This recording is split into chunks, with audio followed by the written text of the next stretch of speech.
Good evening, everyone. I'll start by acknowledging country. I would like to acknowledge the traditional owners of the land, the Wadandi people of the Noongar Nation, and paying our respects to elders past, present and emerging. And we'll declare the meeting open at 5:02 p.m. This meeting is being live streamed and recorded in accordance with Council Policy EM-CP2. The meeting is being live streamed and digitally recorded, and members of the public are reminded that no other visual or audio recording of this meeting by any other means is allowed without the permission of the chairperson. And whilst every endeavour has been made to only record those who are actively participating in the meeting, loud comments or noises from the gallery may be picked up on the recording. In attendance, we have Deputy President Lisa Glover, Councillor John Bailey, Councillor Anita Lindeman, Councillor Anne Mitchell, Councillor Grant Patrick, Councillor Alexis Davey, and Councillor Deanna Shand. We have 2 attendees in the public gallery. Item 2.1, apologies. We have an apology from Lauren Clifford, Manager Corporate Services. Approved leave of absences, there are none. Application for a leave of absence, there are none. Item 3, announcements from the presiding member, and there are none. Item 4, declaration of interest. Division 6, Subdivision 1 of the Local Government Act 1995 states that care should be taken by councillors and staff to ensure that a financial, impartiality or proximity interest is declared and that they refrain from voting on any matter which is considered to come within the ambit of the Act. Does anyone have a declaration of interest to make? There are no declarations of interest. Public question time. We have no responses to previous public questions taken on notice, and that's because this is a special meeting. Okay. 5.2, public question time. In accordance with clause 7.3 of the Local Government Administration Regulations, public questions must relate to the stated purpose of the Special Council meeting. Do we have any public questions?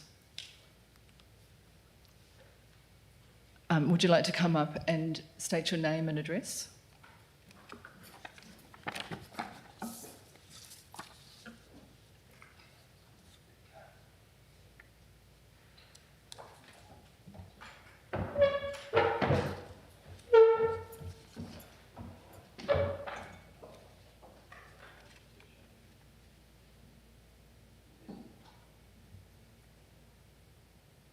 Test. Beauty. G'day, I'm Shane Sercombe. Could the Shire President please give an update on the publication of the audit concluding memorandum?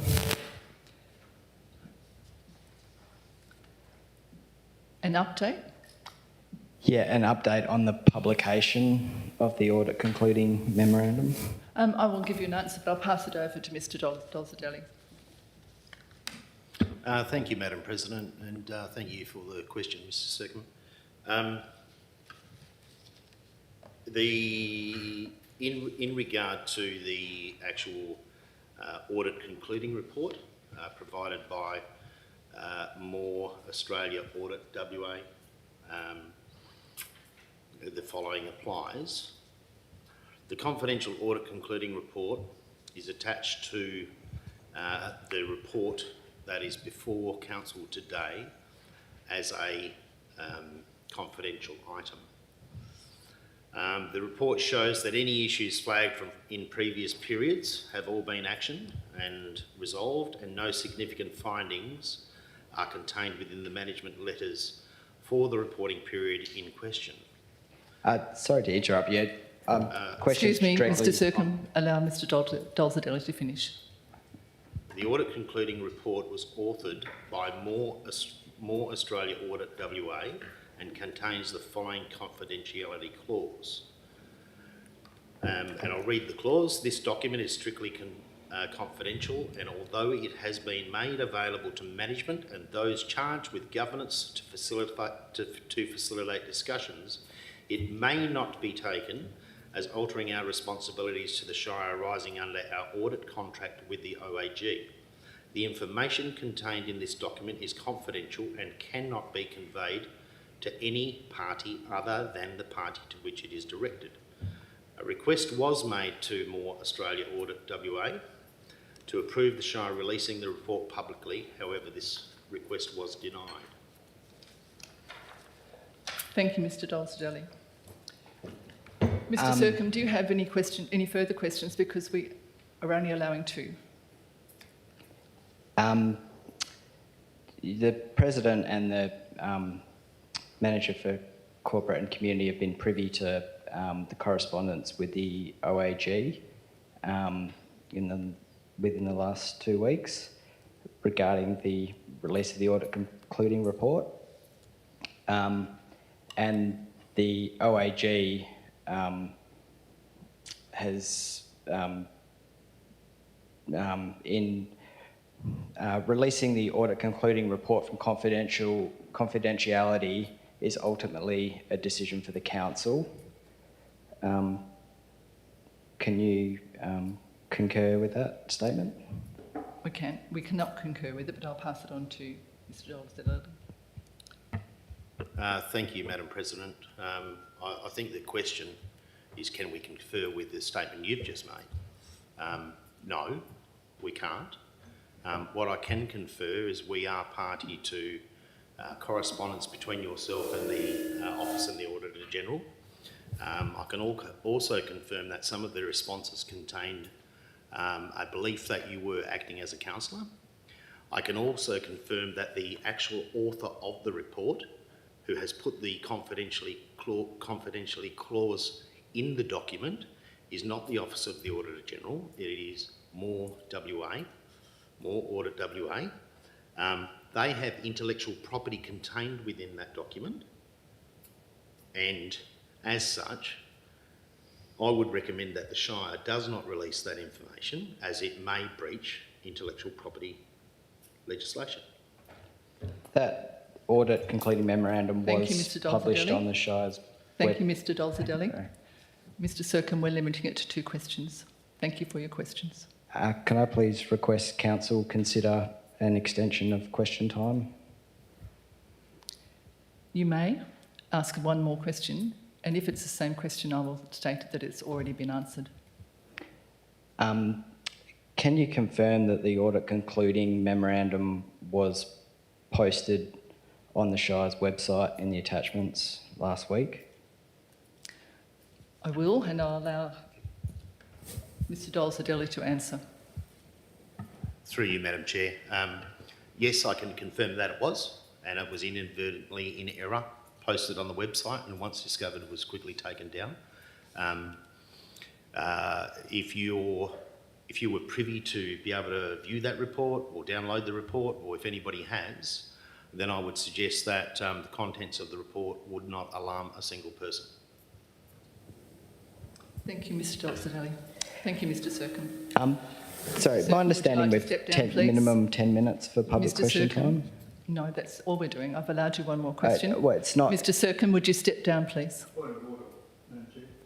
That's a decision of council, whether time be extended or not. You can object to my decision to not extend question time. Well, in that case, if that's the way I have to do it, then I object to your decision of the extent. I mean, this is the council decision. Is that a motion that has to be moved? Sorry, the council can extend your motion, and then the council then decide whether they support the decision with the ruling. The question time has been held. Do I ask all in favour? Oh yes, ask those who support the cessation. Can I ask who supports the ending of question time? Can I ask a question? Yes. There's been 3 questions, which is more than the usual number of questions. Is that correct? It's correct that there have been 3 questions. There have also been multiple questions to the Office of the Auditor General. There have also been other questions and emails forwarded to myself and others. So I'm happy that the issue has been dealt with as well as it can be. Thank you. Through the Yes. chair, Madam, there's nobody else here to ask questions, and at the time we're chewing up debating whether we should allow the ratepayer to ask another question as well. Well, all in question, all who would if anyone would like to, will we put it from the affirmative?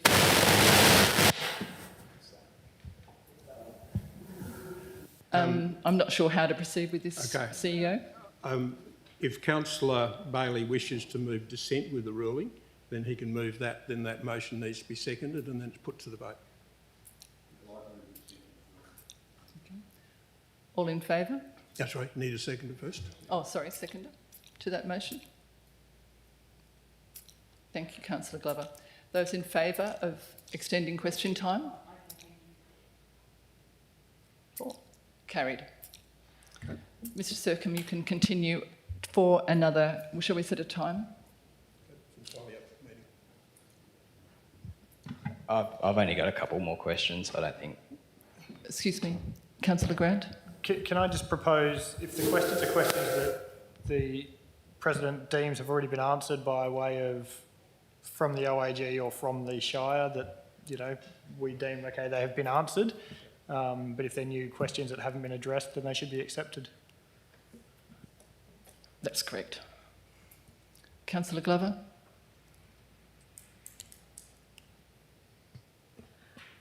My understanding is that if those questions have been answered by the Shire President or part of the administration, we're not privy to those answers, and as part of the whole decision-making process, I would like to know what those answers are as well. I'm kind of interested in this topic too. CEO? The questions that have been previously asked are pretty much exactly as you've just heard tonight, and the responses that were given are pretty much the same, exactly the same words. I can't say what conversations might have been held with other parties, but in terms of the Shire, And certainly I'd like to speak to this too, in that I'm concerned only for the efficiency of this meeting time and allowing us to get on with other things that haven't been dealt with and using our time wisely. So Mr Sercombe, would you like to proceed?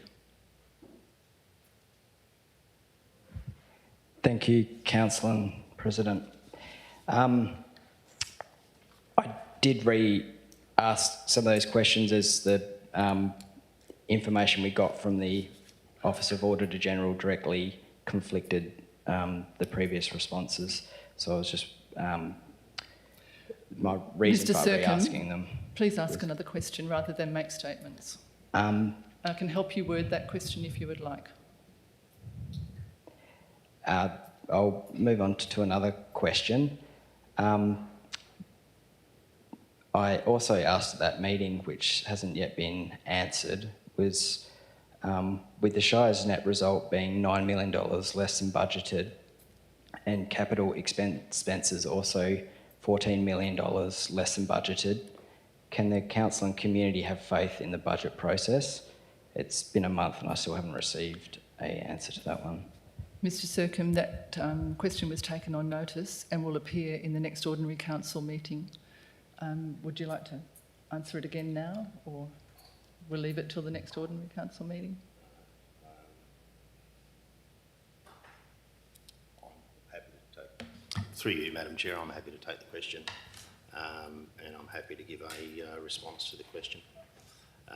What we're talking about is the statement of comprehensive income, effectively, and also an underspend on capital works throughout that financial year. And I guess at the end of the day, the real question is, can the community and the council have faith in the budgeting process? The direct answer to the question is yes. We are in somewhat of a regular time still with COVID and trying to source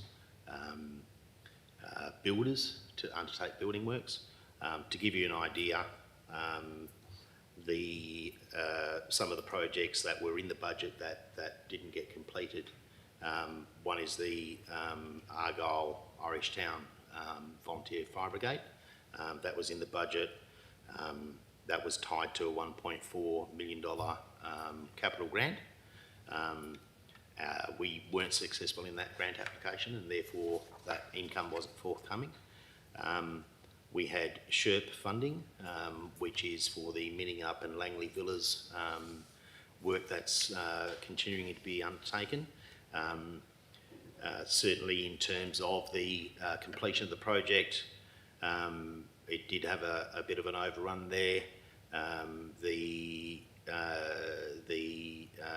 reduction there was around about $800,000. We also had bridges on our capital works program to a total value of $1.93 million, and that was totally offset with capital grant funding as well. The thing with the capital work that is undertaken on bridges, it's actually fully funded outside of council, so there are no council funds involved, and indeed the works program is actually controlled by Main Roads Western Australia, and therefore essentially we get told when those works will be done. And I am surmising, but I would surmise that given some of the natural disasters that have occurred of recent times in Western Australia, that they've probably been forced to allocate their resources in other areas. So the works will happen. It's not a case of they won't happen, it's more a case of the timing. We also had an underspend as to what we thought may occur, might be possible with VC Mitchell Park. So once again, capital under, and a $5.3 million variance in terms of the overall grant funding that was received in terms of capital grant funding. So look, you're right. At the end of the day, we did have a budget of $12.6 million for capital grants. We reached 3.457. Conversely, our capital expenditure reduced significantly. If you look at the statement of financial activity, which shows you the closing surplus position, that closing surplus position for the entire operation of the Shire for the year, taking into consideration all operations and capital works, transfers to and from reserves, loan repayments and so on, is over $2.2 million. And indeed, if you analyse the statement of comprehensive income and you remove items, and you don't do it selectively, so, you know, if you look at the bottom line of the statement of comprehensive income, you know, we could be here purporting that we've made a $25 million profit. The fact of the matter is 27.9 million of that is a revaluation. It's not cash. Likewise, nor is loss or profit on sale of assets. So if you do the exercise of getting your bottom line on your statement of comprehensive income, which is your operating statement, and you actually back out those items that relate to capital or that are non-cash items, and those items are depreciation. Depreciation is against capital. So is amortisation, capital grants, subsidies and contributions it's got nothing to do with operations, yet it's in it by law and under accounting standards, so it needs to be showed there. Profit and loss is the same. So if you make all those deductions, you're actually getting to a figure of $1.987 million of available cash that is generated from operations within the Shire for that financial year. So, you know, if you do the analysis and break it back down, what might appear to be a dark picture is certainly not the case. So that's my response to your question. Thank you.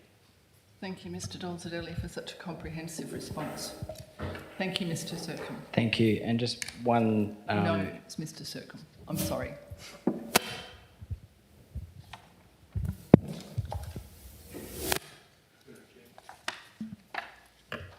Through you- Councillor Bailey. Through you, thank you.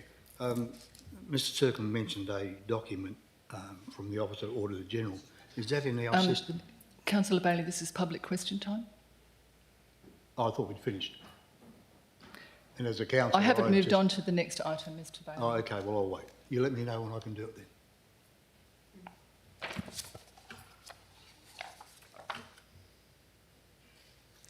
Item 6, presentations. 6.1, petitions. We have no petitions. 6.2, presentations. We have no presentations. 6.3, deputations. We have no deputations. Item 7, confirmation of minutes. We have the minutes from the ordinary council meeting of the 13th of December 23. Would someone like to move that the minutes from the ordinary council meeting held 13th of December 2023 be confirmed as true and correct? Thank you, Councillor. Thank you, Councillor. All in favour? Carried. Item 7.2, we have the minutes of the Audit and Risk Committee meeting from the 20th of December 2023. Before I ask for movers, is there anyone who'd like to ask any questions about that report? Would anyone like to move that the Council receive the minutes from the Audit and Risk Management Committee held 20th of December 23 as attached in 7.2.1? Thank you. Councillor Patrick, anyone like to second that? Councillor Lindeman, all in favour?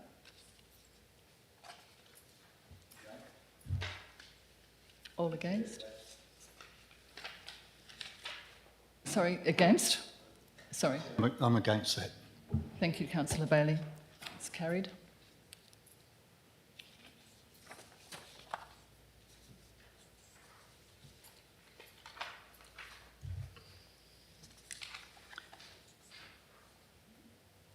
Item 9, reports of officers. 9.1, Director of Operations. There are no reports. Item 9.2, Director of Finance and Corporate. Item 9.2.1, Accounts for Payment, December 2023. Director of Finance and Corporate, would you like to speak to this before we...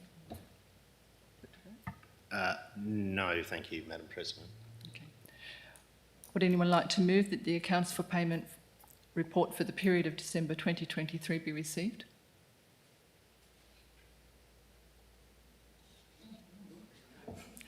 Councillor Lindeman moved and Councillor Mitchell second. Item 9.2. Oh, I'm sorry. All in favour?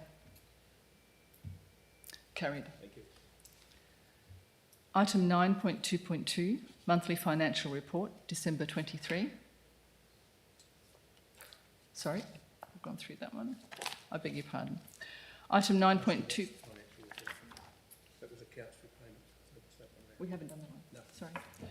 Item 9. Sorry? Point 2? Yeah. Monthly Financial Report, my apologies, December 23. Would someone like to move that the monthly financial report for the period ending December 23 be received?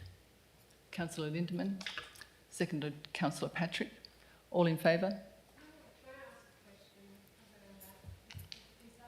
Councillor Glover? I'm sorry, I just kind of can't work out when it is that I can say something about I these think- reports. I think I may have been... Should I be asking that before I ask for the... No, they're entitled to. Great. I have butted in, but I didn't. No, I go felt for it. like it wasn't. The opportunity wasn't there.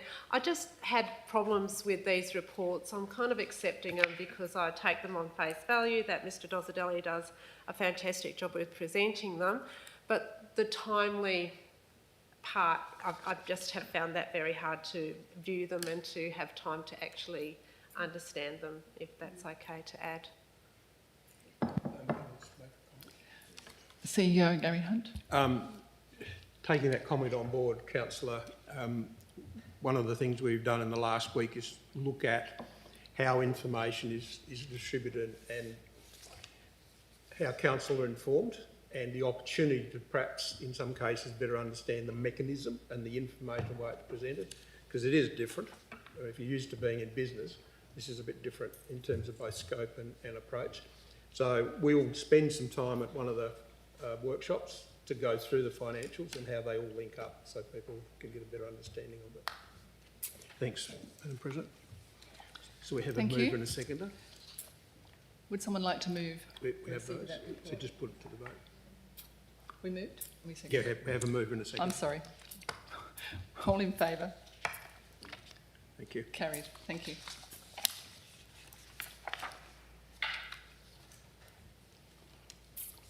Item 9.2.3, the annual financial statements and audit opinion for 2022-23.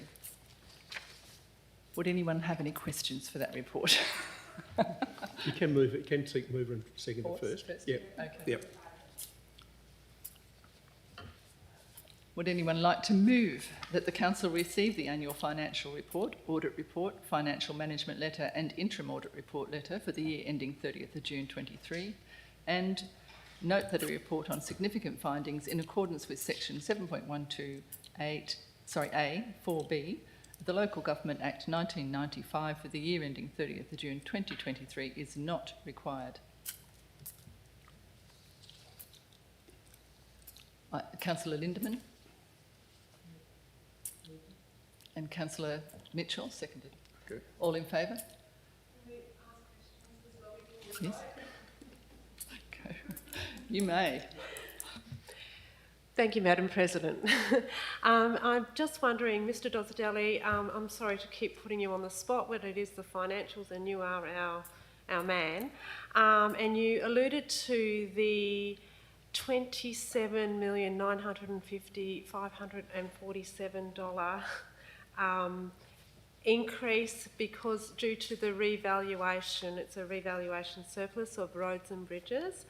And I'm just wondering if it would be possible for you just to explain the benefit of having roads and bridges revalued and how, you know, I mean, it makes the budget look really good because it says $27 million in assets, and I understand it's not cash, but I'm wondering what's the value in having that bit? And I also note that probably last year, it was about other assets, buildings, etc., that also had that done too. So I'm wondering if you can just explain, just for the general people, because $27 million is a lot of money added to our statement. Yeah. Thank you, Mr Dozzadelli. Through you, Madam President, and thank you for the question, Councillor Glover.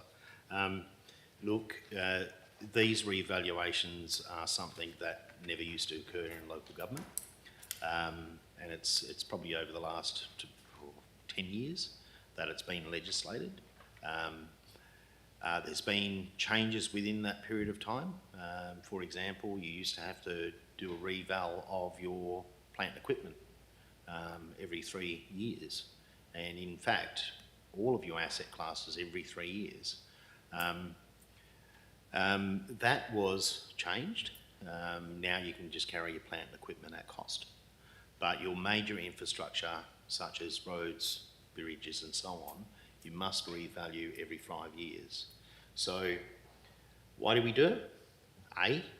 And namely, because we have to. Part of the reason why the legislation was changed to actually ensure that this was done in the manner that it's done is to try and bring some comparability to local governments. Because in the past, before this legislation, what you had was some local governments would just carry out cost, and some local governments would revalue, and you couldn't compare because, you know, if I know a particular wheat belt town, they had the similar infrastructure, road infrastructure, length and makeup than the shire I worked for at the time. Their depreciation was about 25% of what ours was carrying on our books. That was because they carried at cost and we revalued. So when the department tries to, I guess, compare the sustainability and so on of councils throughout Western Australia, what it's looking for is it's looking for some data that is measurable at a same level, and they weren't able to do that. The benefit for us, I guess, at the end of the day is part of the revaluation process is we also get the valuers to undertake an assessment of the remaining useful life of these assets. So what it also does is it gives us another check on, well, where are we in terms of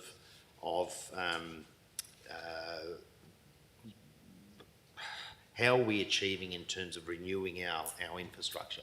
So, for example, with our road infrastructure, we're at 69%. So 69% is pretty damn good. You should never be at 100%. Because if you're at 100%, what it means is that you're renewing stuff before it needs to be renewed. All right?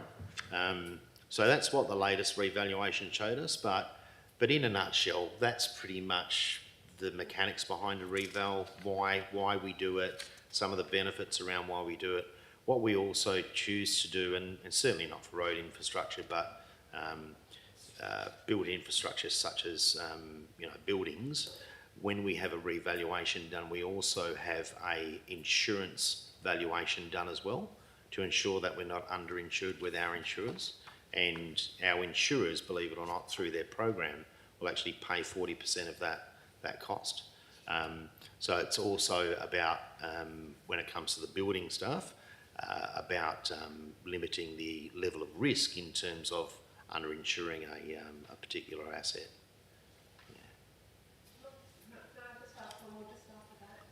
Thank you.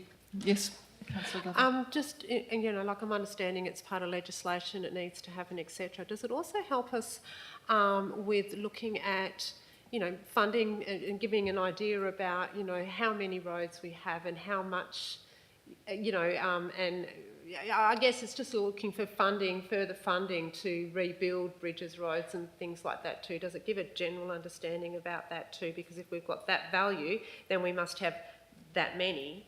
And so when it comes to future, government grants and, to replace bridges or replace roads or work on those, does it help with that value as well? Through you, Madam President. Thank you, Mr Dolsdale. Thanks, Councillor Glover, for the question. Yeah, look, it does. Certainly what grant funding agencies are looking for is they're looking for real data. In terms of it assisting us knowing what our assets are, we know what they are in terms of certainly for the road infrastructure. What we do find more important is is not so much the valuation to a degree, but the actual the rating of the road. So has the useful life remaining in the road? Is it 10 years? Is it 20 years? Is it, because that helps in terms of asset management planning and also funding in terms of applications. If we've got a road that's on roads 2040 main roads WA, namely their major arterial roads and local distributor roads that are on that, and that's where most of the regional road group funding goes.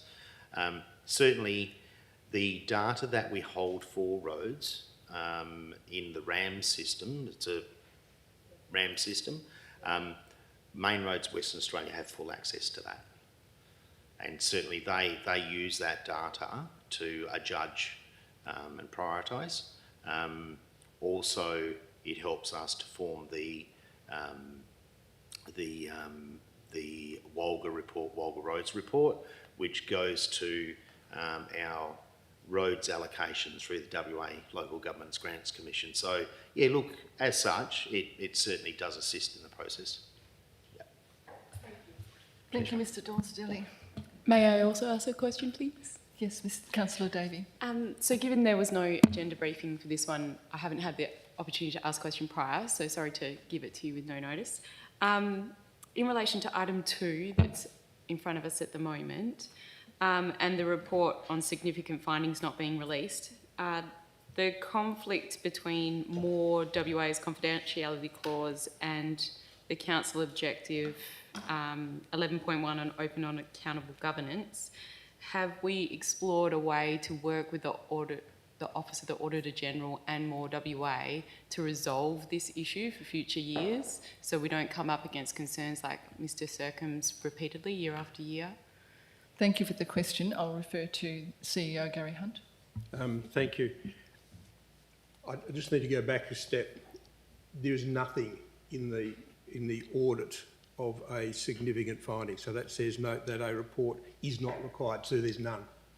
And in fact, there's a subsequent note in this agenda where this shire is one of 20 in Western Australia that's recognised for its sound financial reporting and meeting the requirements of the Office of the Auditor General. The issue of the concluding memorandum is something that I will pursue with More Australia. I know the individuals there, but as as the Director of Finance and Corporate mentioned, that approach was made. That's their stance, and I guess it's to do with their professional indemnity insurance is probably it. But I think it's subsequently worth a question and a conversation with them to say, can you issue something else because it's created a problem? It gives an impression that there's something that there's not. So I'm already indicated that I'm prepared to pursue that to see what the outcome might be. Thank you. Any further questions? We'll put it to vote. Those in favour? Carried.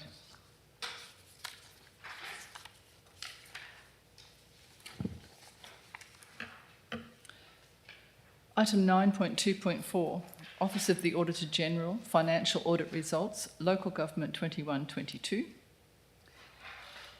The executive recommendation is that Council receive the Office of the Auditor General Financial Audit Results for Local Government 21-22 and letter of advice from the Auditor General. Do I have any questions related to this item?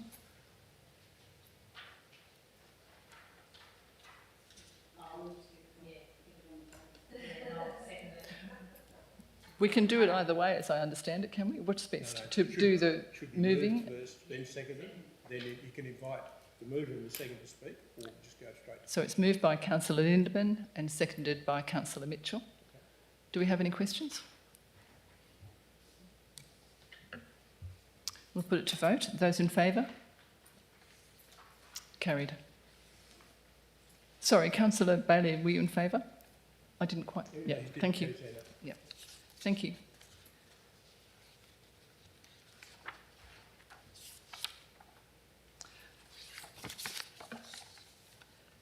(9.2.5) The 2022-2023 Annual Report. Would anyone like to move that the Council accepts the annual report for the year ended 30th of June 2023 as per attachment 9.2.5.1? Councillor Lindeman has moved. Would anyone like to second? Councillor Davey. Any questions for this item? All those in favour? Carried.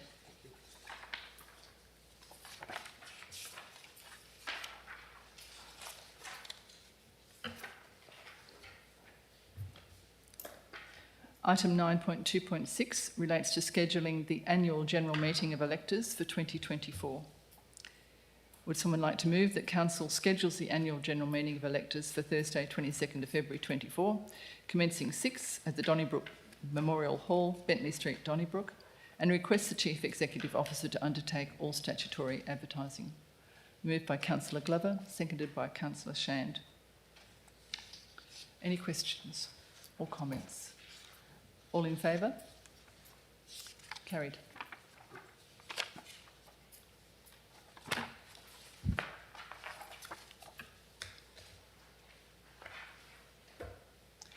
Item 9.2.7, the proposed appointment of independent members to the Audit and Risk Management Committee.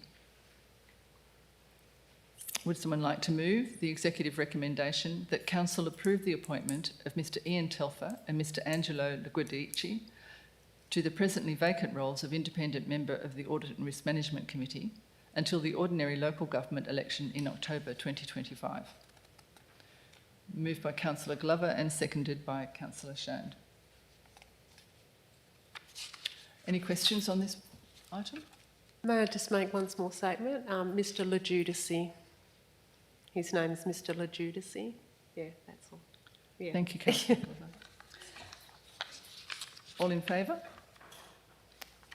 Carried.